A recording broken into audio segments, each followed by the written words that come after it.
If you need to cry it out, cry it out. It's okay. I advise you to feel every feeling and every emotion you can in that time, knowing full well that in the future, you are going to move on. And time does heal wounds. It may seem like you're not going to get over this, you're not going to find a better one, but yes, you are.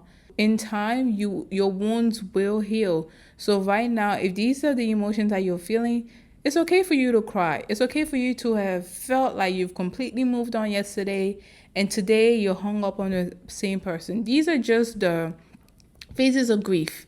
I'm pretty sure we've all heard of the phases of grief, but again, those phases are never really linear. You can go down a phase and then back up to the other phase.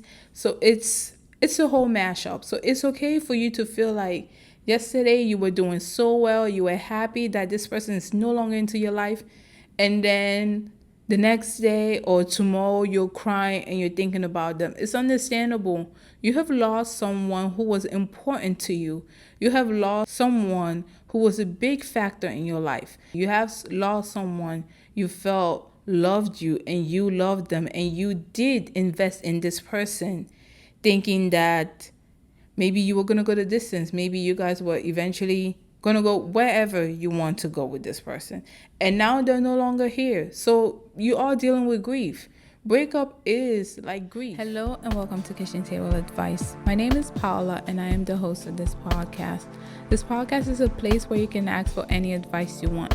It can be relationship, both platonic or romantic, career advice, or life advice. I wanted to create a space where people could ask questions without fear of rejection. I can't guarantee it'll be good advice, but I can guarantee there'll be no shame on my end. Your name will be anonymous and your identity will always be kept a secret. This is not professional advice, and I am not a licensed therapist or psychologist, and you are under no obligation to take this advice. Just think of this as advice you would get from a close friend on a kitchen table. So, let's begin. Hello, my wonderful gems. How are you? I hope you're doing amazing. If you're a returning gem, welcome back. If you're new here, hello, how are you? Make sure you set out the vibe. And if you like what you're listening to, then please feel free to like this video and subscribe to this channel. And as usual, we'll just jump into the first story of the episode. So, the title of the first story is, How do I feel okay enough again to continue with life? How do I change my mindset to decentralize around my ex? Let's jump in. I am a 22-year-old woman and it's been over a month since I completely blocked my ex. However, I still have some important things of his that he hasn't been able to pick up earlier due to work and long distance. So I had to see him again briefly about 10 days ago to give them back. It was brief. We were both polite, but it completely made me relapse, and I began feeling a mix of emotion. I felt anxious. He seemed to be doing better than me, and he hoped that I'd be dealing well too. It was a combination of jealousy and hurt that he seemed to get over me so much quicker. It's emotionally immature, but I feel like the first time around, parentheses, when I blocked them a month ago, it felt like hell for the first week. Then suddenly I made steep improvements. It still hurt and I would cry sometimes, but I picked up on hobbies and have been constantly going to the gym. I also went on a trip with friends and started feeling better. After this recent meetup, I feel like the second time around is a dull ache. It made me relapse and I feel like I can't shake it the way I did the first time. Part of me feels like it's because I'm petty and I'm hung over the fact that initially blocking him seemed to finally make him understand how he hurt me. Then suddenly he's the one doing great and I'm the one left behind. I know there shouldn't be comparison. By blocking him, I know I shouldn't even be concerned about how he's doing, which is why I need some advice. I'm a recent college graduate whose loan repayment starts early in 2024. But I can't will myself out of my slump to start improving myself, my resume, my skills to get a job. I feel like time is against me. I want it to pass so that my feelings get better, but the deadlines are drawing nearer and nearer and it feels like I'm in limbo. I feel like I'm suffocating and making minimal progress on both ends.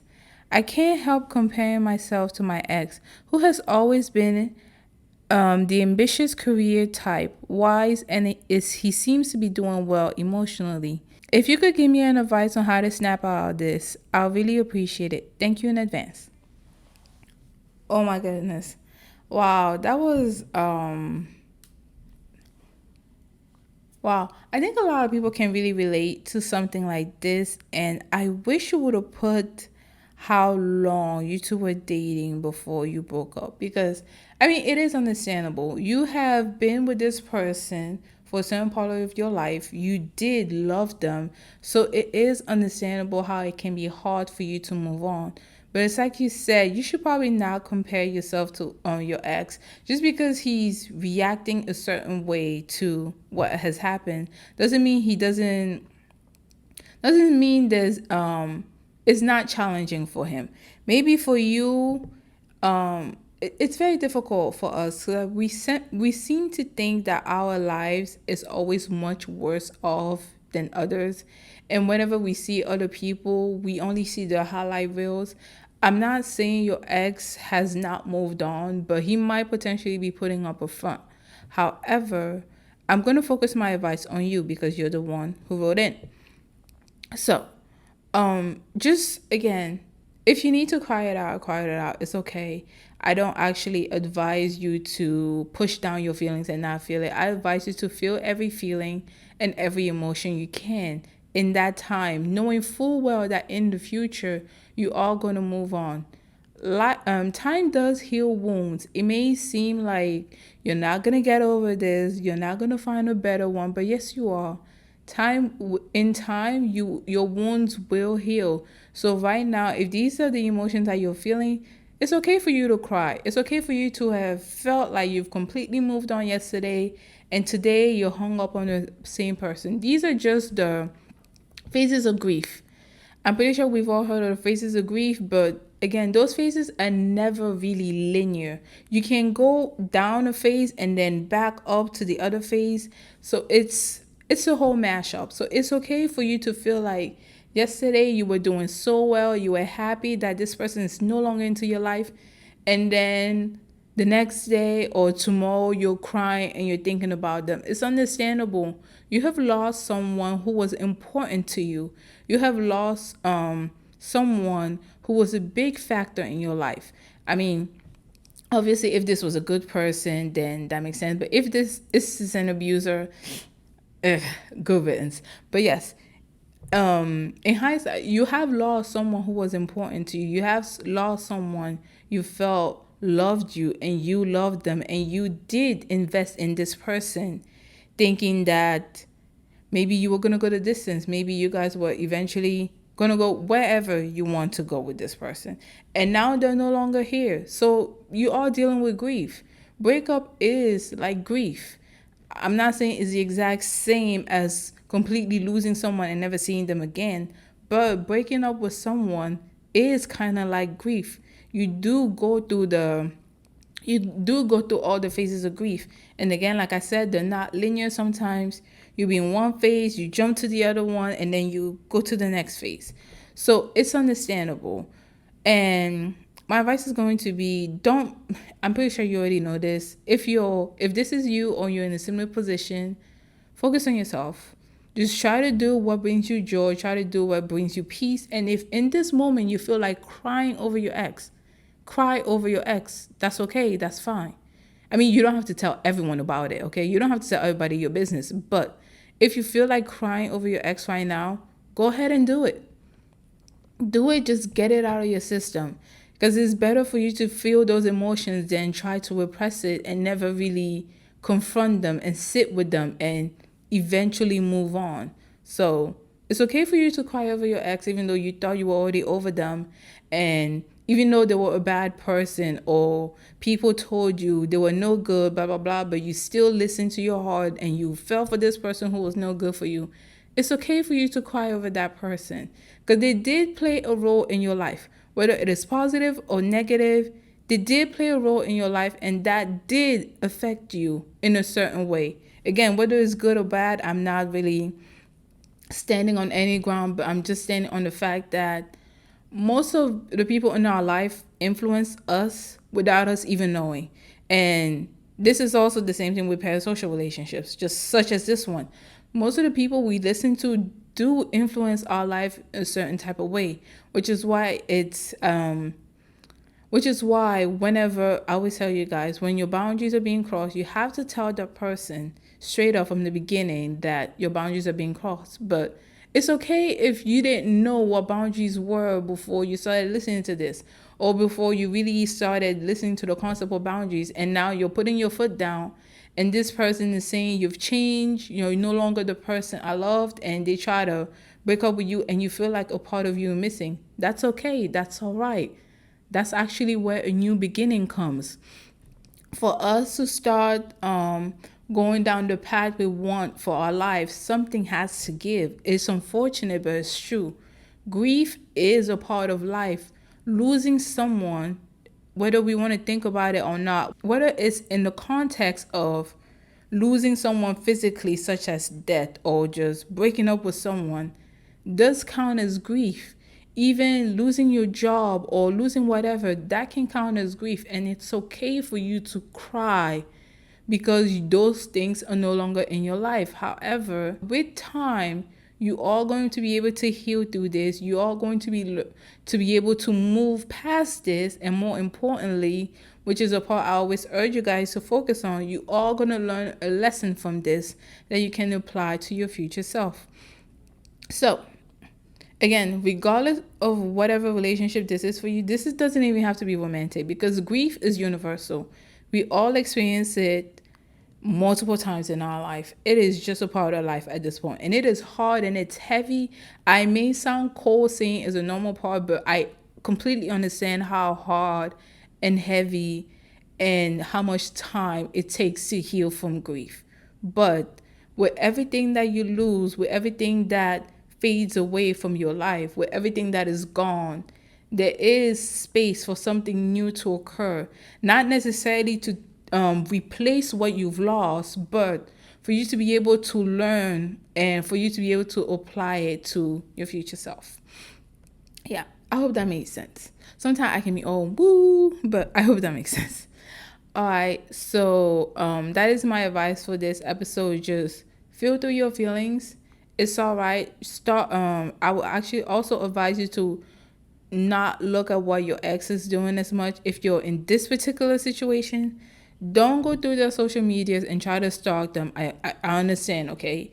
Going through grief, one of the phases of grief does involve you going back into the past and trying to pretend like it's a whole ordeal. I get it.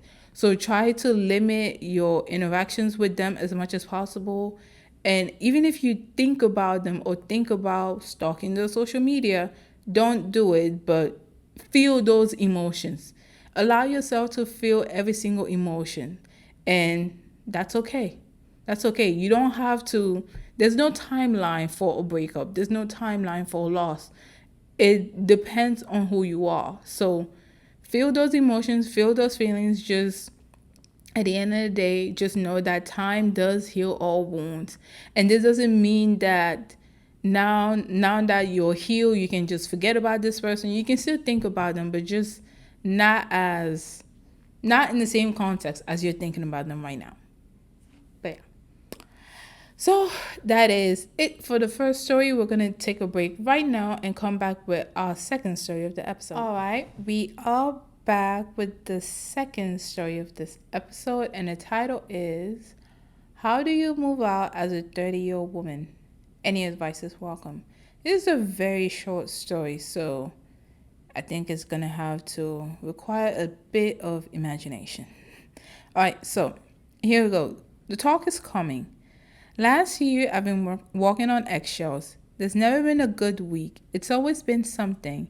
And somehow, it always escalated when I'm going to do something for me, such as taking a day trip, starting a new job, etc.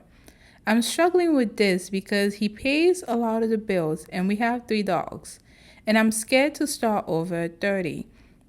It makes me feel like a failure. Do you have any experience in this? And do you have any advice on this matter? P.S. We've lived together for 3 years and I moved to a different state for him. He owns my vehicle and it's a mess. Okay, so we are just going to jump in. Obviously, there is a lot of stuff missing here, and due to the brevity of this story is leading me to believe that she was probably in a rush writing this, so she might not be in a safe environment. So, trigger warning in advance. If you've ever suffered any type of domestic violence or essay or anything like that, this is a trigger warning. If you're not in the right headspace to listen to anything concerning those topics, then please, I will advise you to exit right now. All right. So, I'm gonna jump in.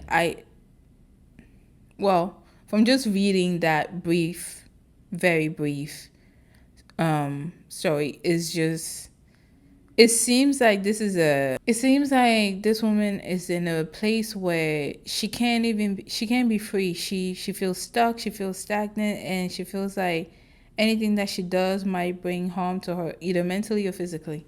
I don't know. So if this is a domestic violence situation and you are living with an abuser, please, I would suggest don't talk to them, because you don't know how it can escalate. I'm sure if you don't know, there is a saying out there that abusers get violent when perpetrators of abuse get violent when the victim is about to leave, because they feel like they're finally about to lose that control. That control they had over you is about to break. So that's where they get the most violence. So please, if you're in any sort of domestic violence situation, don't try to reason with an abuser. You cannot, I don't like calling people monsters, but you can't appeal to a monster's heart if there was never a heart to begin with. So please don't try to reason with an abuser. If you're in an abusive situation and you feel like you need to get out, please contact the domestic violence hotline or leave without telling anybody any of your business. If you can, maybe trust a friend here and there to send you money so you can just leave, and don't tell anyone. Don't tell the people you've told to before, or don't tell the people who have ever forced you. Well, not forced you. Don't tell the people who have ever advised you to go back to the abuse. If, for example, you were in this situation with this person, you tried to leave, and then they advise you to return to that person. Don't contact them. Try to not tell anyone if you can, but if you have to, because obviously you need support and you may need housing, if you don't have any savings, then just tell that one person, and make sure it's someone you absolutely trust, who is not going to contact your abuser or who they may not even know. Please, that's very important. So if you're ever in an abusive situation, I'm definitely going to advise you to not talk to them. Because this story started with the talk is coming and ended with the fact that he owns her vehicle. So even her leaving, she moved to another state to be with this person. They've lived together for 3 years. They share dogs, and he owns her vehicle. Alluding to the fact that if she leaves with his vehicle, because it's technically his vehicle, she's just driving. He's the owner. He's the person on the title. So if she leaves with his vehicle, he can easily just call the police, send a missing car, or send a report that his car has been stolen, and they will be able to track her down like that. Again, this is all about control. I'm not sure what is happening here because it's so brief, but this screams control. And if you're in a controlling and abusive relationship, don't try to reason with a monster. They don't have a heart. Don't try to appeal to a monster's heart when there was no heart in there to begin with. They don't have one. They don't care. For them, it's about control. For them, it's about them feeling power and subjugating everyone else. So please don't try to reason with these type of people. Don't try to talk to them about you leaving. Don't Don't make it seem like you're not going anywhere. If you need, try to pretend like they still have that control over you. But when they least expect it, pack your bags and leave. Leave the car there. If this is you and that person owns your vehicle, leave the vehicle there. Pack your bags, whatever you need, take all your necessities, contact that one trusted source. Don't tell anybody about where you're going, especially the people who have advised you to stay with this person, especially the people who have said maybe you've confided in them, they told you it was no big deal. These are just the what is it called? These are just the hardship of being in a relationship or being in a marriage.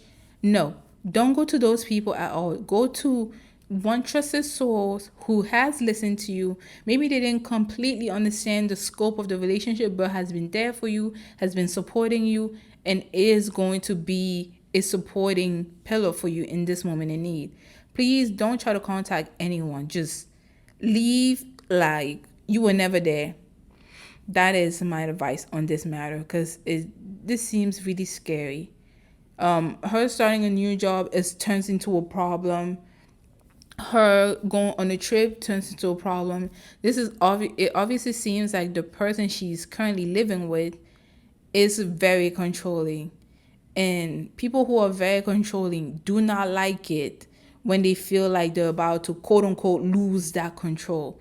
So please do not talk to them at all. Don't try to reason with a monster. You're not gonna get in their head. They're not going to see your point of view. Matter of fact, they're gonna think you are the aggressor. They're gonna make it seem like you're the unreasonable one, and they're just trying to help you. Do not try to reason with a monster. Please don't do it. And the second part of my advice is, I know it can be hard to start something new, especially when you're in your 30s or your 40s or your 50s. People expect you to already know who you are by these ages, even though society does not prepare any of us for adulthood. Yet we are supposed to know who we are because we've reached an arbitrary time and an arbitrary milestone in our life that makes us quote unquote an adult. Don't feel like you're a failure if you have to start in your 30s. You don't know who is going to be inspired by your story. You don't know how many people are going to resonate with you having the strength to choose yourself over anybody else due to your story and due to what you've gone through. I know it may seem like you've taken several steps back.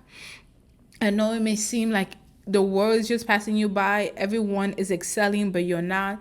But most of the time, people are not gonna be vulnerable with you. People are not gonna share their challenges and their hardships with you, just because most people want acceptance.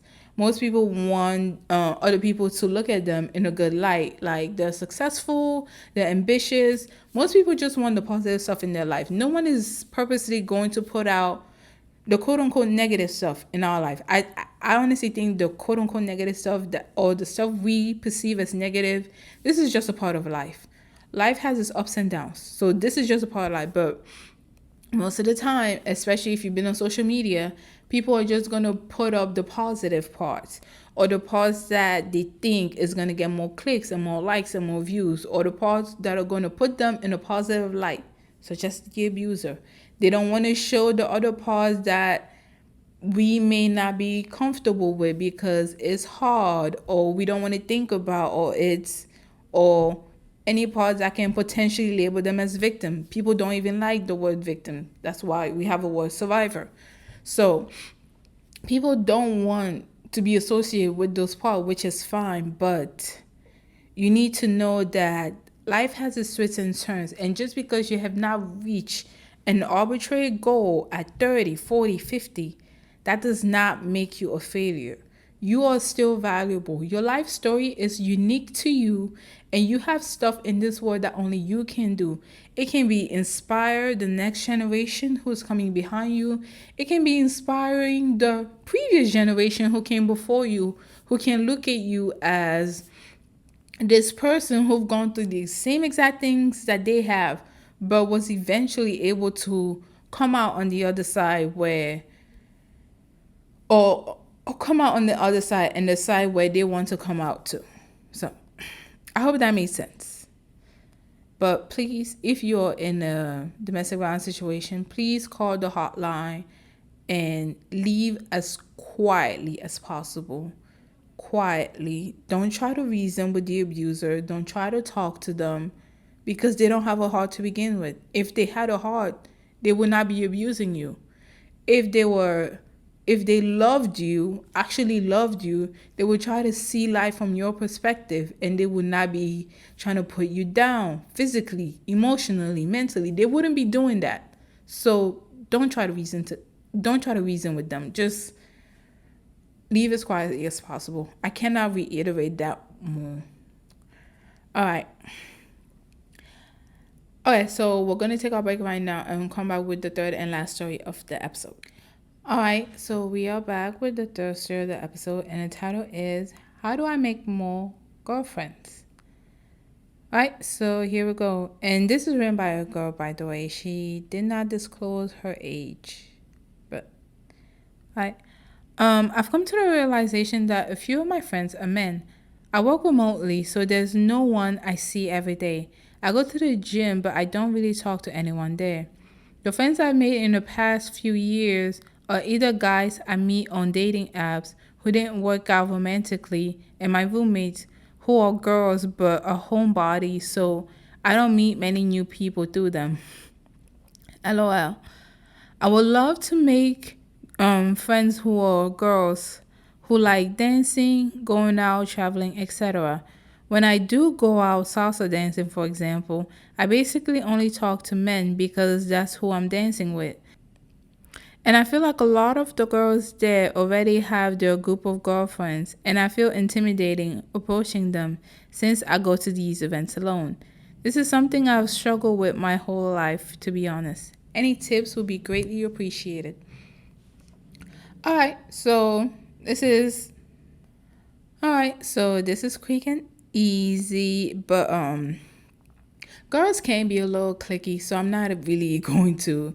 And I definitely understand. It's very difficult to be friends with girls because girls can be a little cliquey.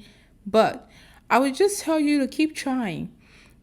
Talk to the women in your salsa class. You already have something in common. I know they can be a little intimidating and it feels like they have their own circle of friends, but talk to them. You never know who is going to resonate with you or not. Just be open and try to talk to as many women as possible. It's good that you're already doing activities because that was actually what my advice was going to be. Go out to stuff you like doing and make friends with people there. But I can understand how maybe if a group of women are coming together to enjoy salsa class and they tend to stay together, I understand how it can be a bit intimidating approaching them, but just approach them. You don't know, yeah. So that's going to be my advice. Just approach them, and you can also try a meetup. I know meetups are great for people to meet up with friends and do stuff like that. So it's just join meetups and be open to approaching people. Be open to starting a conversation. But yeah, I know it can be really intimidating. I know it can be really intimidating to join an already established friend group, but try. You never know. You never know what's going to happen. Maybe you guys are going to bond over other stuff other than salsa. So, yeah, that is my advice on that. I know some girls, not all, but some girls do have a propensity to kind of just wait until a girl invites them into their friend group and that's who becomes their friends. But that can be so limiting as to how many people you can befriend if you're always waiting for someone to invite you out or reach out or do other stuff. If you want to have friends and if you want to make new friends, then you need to be courageous enough to introduce yourself to other people. And yes, there's going to be some rejection there because not everyone's going to like you. That's just a fact of life. Not everyone's going to like you. Not everyone's going to vibe with you. And some people might even misunderstand you, but that's okay. If you know who you are, you know you're a good person, just introduce yourself to as many people as you can while you're doing your hobbies, and just try to reach out, try to plan for something, and see where it goes. Making friends is kind of like dating in a way. You need to be open to it and allow for you guys to finally grow as friends.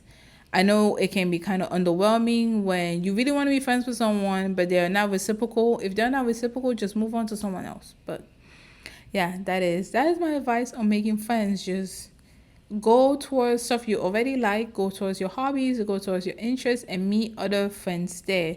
If you want to be friends with a specific gender, then go and talk to that specific gender.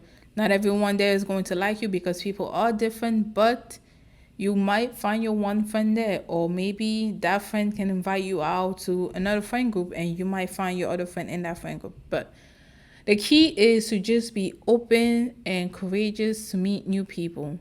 There is going to be some heartbreak, but that's life. All right, so that is it for this week.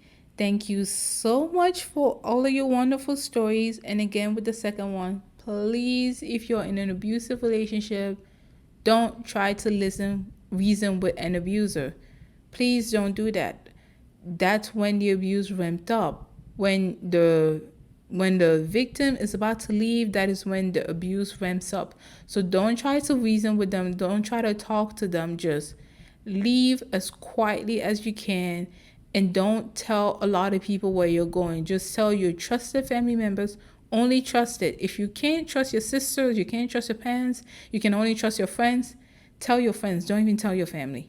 But yeah, leave as quietly as you can and slowly pick yourself back up. I know it can be scary to start anew, but humans are really adaptable. So you will be able to survive. That is the one good thing about humans. We have the ability to adapt to so many different environments. That's also how some people can stay in an abusive relationship for so long, because they've adapted to it. So you are stronger than you think you are. And it is, and if you have to leave for your own self or for your children or for whoever, please leave. It's better for you to separate from an abuser than to stay in the house with that abuser where they keep abusing you, or worse off, if there's children involved, for your children to see that abuse and think abuse is okay. So if you please, any abusive relationship that you can, I know it can be very difficult, and I know I'm just saying leave, but I know it can be very difficult to make that decision to leave, but 9 times out of 10, that is always going to be the right decision to make. All right. So again, thank you so much for all your lovely comments and your stories. If you want to send your story to be featured on our next episode, then you can email us your story at kitchentableadvice@gmail.com. You can email us your stories at kitchentableadvice@gmail.com. And that's where we receive most of our stories, as well as business inquiries. And don't forget to give this video a like, subscribe to this channel if you haven't done so already. And thank you again for spending the day with us, and we'll see you next week. Bye.